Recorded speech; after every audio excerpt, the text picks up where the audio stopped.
Start. महोदय, अन्य उद्योगों और प्रत्येक राष्ट्रीय गतिविधि की भांति समाचार पत्रों को भी समय समय पर बदलती हुई परिस्थितियों के अनुरूप बनना होता है।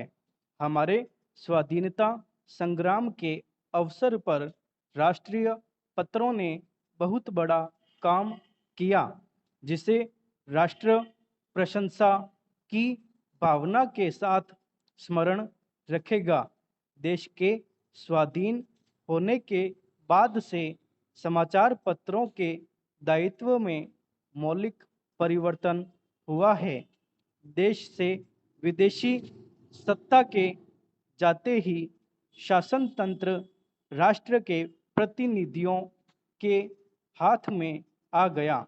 यह स्वाभाविक था कि इस परिवर्तन के बाद सभी समाचार पत्र अथवा उनमें से अधिकांश अपनी नीति पर पुनर्विचार करें। इन 9 वर्षों में अधिकांश पत्रों ने इस दायित्व को सुचारू रूप से निभाया है।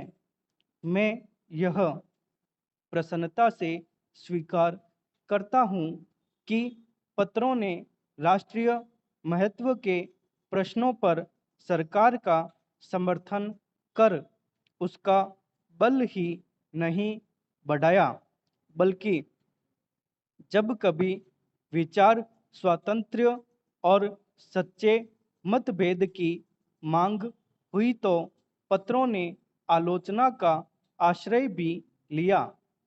किसी भी पत्र का मूल्य अंततोगत्वा महत्वपूर्ण प्रश्नों पर उसके निर्भीक और निष्पक्ष विचारों के आधार पर ही आंका जा सकता है। मैं समझता हूँ, एक साधारण पाठक की दृष्टि से आदर्श समाचार पत्र वही है जो निष्पक्षता तथा निर्भीकता से सभी उचित बातों का समर्थन करे और प्रत्येक अनुचित कार्यवाही की निंदा करे।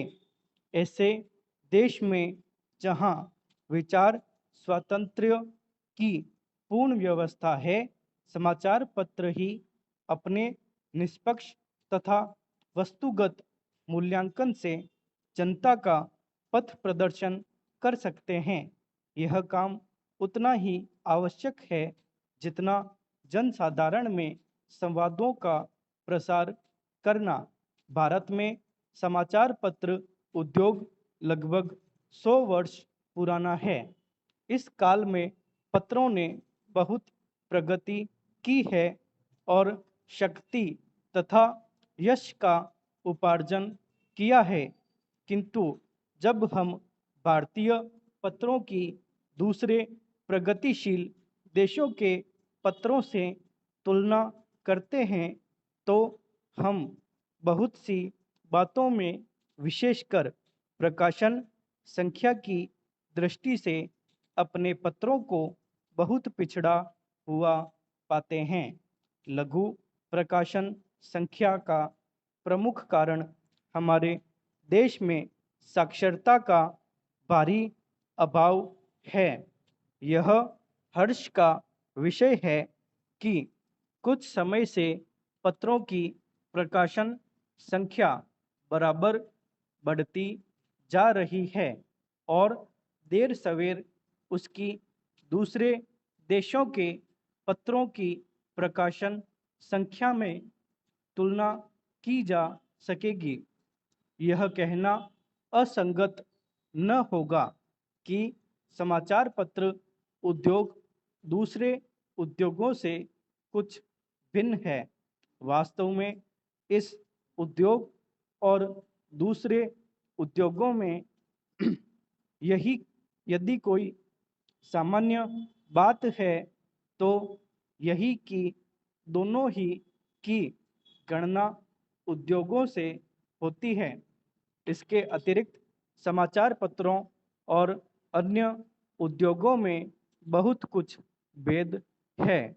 किसी भी उद्योग पर राष्ट्रीय संगठन और राष्ट्र के लोगों के विचार, उनके लक्ष्य तथा महत्वाकांक्षाओं को व्यक्त करने का इतना भारी उत्तरदायित्व नहीं जितना समाचार पत्र उद्योग पर है।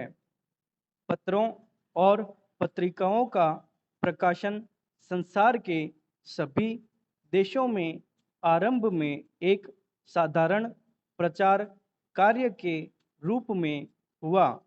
उस समय यह कार्य आर्थिक लाभ से ऊपर था। धीरे धीरे जैसे पत्रों के पाठकों तथा ग्राहकों की संख्या बढ़ती गई और पत्र विज्ञापन का माध्यम माने जाने लगा,